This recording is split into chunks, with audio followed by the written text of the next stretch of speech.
Okay, how do I know Hayley? We met Hayley through our eldest son, Zach, who, when we were given a teacher exchange to Canada from Australia, Zach went to a high school and Hayley was in that high school. He brought her home and we all fell in love with her infectious personality, and she became a prominent member of our family. So that was back in 2005, and she's been part of our family ever since. That's how we met Hayley. I'm just going to read the next question. Number 2. What were your thoughts when you first heard of my BRCA gene mutation diagnosis? I can remember we were having family dinner when Zach told us about his conversation that he'd had with Hayley that day in relation to her diagnosis, and we were stunned.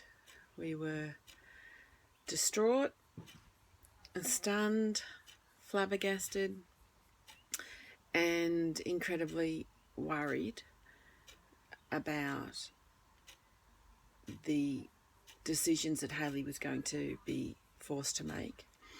On saying that, we also had met her family, her beautiful sisters, her mum, her stepdad, and we knew that the decisions that she would be making, she wouldn't be making alone, and she'd also be making with a lot of professional assistance and information. So when we first heard it, we were devastated, absolutely devastated. Number 3, how did you feel when I told you I was going ahead with a bilateral mastectomy and a reconstruction? You know what? We thought that this was possibly the best option, and I think what happened was someone mentioned Angelina Jolie and the journey that she had taken. And although we don't know Angelina Jolie, we know of Angelina Jolie, and her very public kind of journey helped us understand what Hayley was going to go through, and therefore we sort of knew that you would be in the best possible hands. I also felt that having the breasts removed completely was the best option, as my own mother had breast cancer when she turned 60. She's now 86. And she had some options of having the lump removed, but she went for the full mastectomy. And I thought it was a really good thing to do. If you've got something in your body that's not working, get rid of it so you can get on with life. So I thought it was a very good option. Number 4, do you know anyone else with the BRCA gene mutation or who has had a double mastectomy? Certainly don't know anyone with the gene mutation, but Glenn's cousin, who is around about the same age as him, has had a double mastectomy about 2 years ago. Incredibly traumatic. She also had the reconstruction and is doing incredibly well. So we knew of her, and of course my own mother, who had had her right breast removed. So they're the only 2 that we sort of really know that are in our family. Yep. Number 5, if there was anything about my decision you would have changed, what would it be?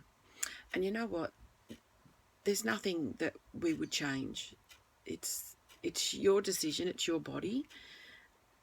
We're guided by you, and we support whatever you come up with, whatever you decide. You know, as I said before, we were really pleased that we'd met your family and that we know your sisters and that you're surrounded by good people, that you're not alone, that you've got a really good support system there, and therefore they would have been the ones that would have been helping you with that. So there's nothing that we would have changed at all. Whoops, I've just gone past what I needed to see. Hang on a second. Number 6. Now that I've had the surgery, how do you feel knowing I'm having complications and will undergo another surgery? that makes us incredibly sad that you have to go through another surgery, that it's prolonging you getting on with life. That's the sad part. However, it also makes us happy that you're on top of things and that you know your body and you know what you want from your body. So therefore, you know, if there's complications, then see the professionals, do what you need to do, have the surgery and get on with it. So that way you can enjoy life and enjoy everything that you should be enjoying at your young age. So, yep, it sucks, but you know what? Get on with it and move on and get better. That's what I think. Number 7, is there anything you don't understand regarding the diagnosis? You know what? I've researched a few things, and Mr. Google is very big and very wide, and he tells you lots of different things, but you can get caught up with it. So what I try and do is listen to what you say and understand what it is that you're saying, rather than trying to find a whole lot of facts and information on Google. So, you know, there's lots of things I don't understand. If I was going through it myself, I would be surrounding myself in the professionals like you are and listening to them and understanding what they're telling me. So there's always lots of things I don't understand. And I think that's just part of life, actually. Do you think the health system provides enough awareness and preventative measures for breast cancer? You know what? For us in Australia, I would have to say that, and for ovarian cancer. For us in Australia, I would say that they're doing incredibly well with all the health measures. I know when Mum and Dad went through Mum's mastectomy, Dad was given classes for men, purely just for the husbands and partners of the women going through it. They were shown what was happening to their bodies. They were, you know, it was great big open discussions about what was happening. Any one of us could go to it, so that was always really good. Here we do lots of things, fundraising for, you know, supporting breast cancer and ovarian cancer. I think all over the world these days, well, I'm hoping that things are coming out and being more talked about. Things are more open and not private anymore and not hushed up. So therefore, you know, in Australia, I think we're doing incredibly well, and I'm hoping that in Canada, you guys are as well. You are forward-thinking country, so you think you definitely would be. Number 9, would you have done anything different than my choice? Absolutely not. I think you surrounded yourself in the people that you needed to surround yourself in. You were given the information you were given, and you made a decision. And you know what? That's what you need to do. So it's your body. They're your breasts. You need to do what you need to do. Would I have done something different? I don't know. I've got no idea. I think when you're put into those situations or you're given that diagnosis, a lot of things go through your head. The bottom line is, they're just breasts. And if you need to get rid of them to get on with your life, you get rid of them.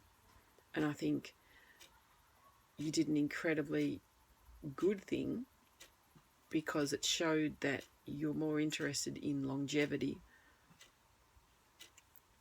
So no, I wouldn't have changed anything.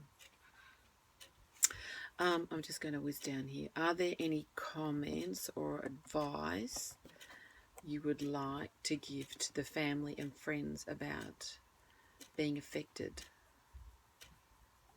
If someone's affected with the BRCA gene.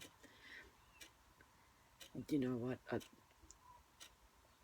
I haven't had anything, and I don't know whether people giving advice or comments to other people is really necessary, polite, professional, you know, people's heads would be spinning if they were given a diagnosis, and the last thing you need is everyone else giving you advice. I think what needs to happen is that you need to surround yourself with the professionals and put your trust in them and develop a relationship with them. And when you feel that they're the right people for you, that's what you do. You listen to them and you go by what they say. I would not be giving anyone advice or any comments. I don't think that's my place to do that. And I sometimes think that too many people have too much to say about too many things they know so little about. Any comments or advice for me? You know what? You're an incredibly brilliant young woman who has got such a zest for life, such a positive outlook. You're a great person to be around. You're a great person to have in your family. I think that you are strong, both mentally, physically, spiritually. And I know that this additional surgery is a pain in the ass, but you know what? You are such an amazing person that you get yourself in there, get it done, and you get on with life. If you need anything, we're all here. If we can do anything for you, you've only got to call.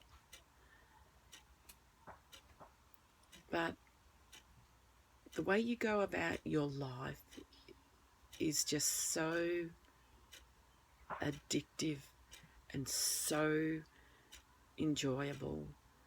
And even though you're on the other side of the world, just having you in our family and in our life brings such joy to us.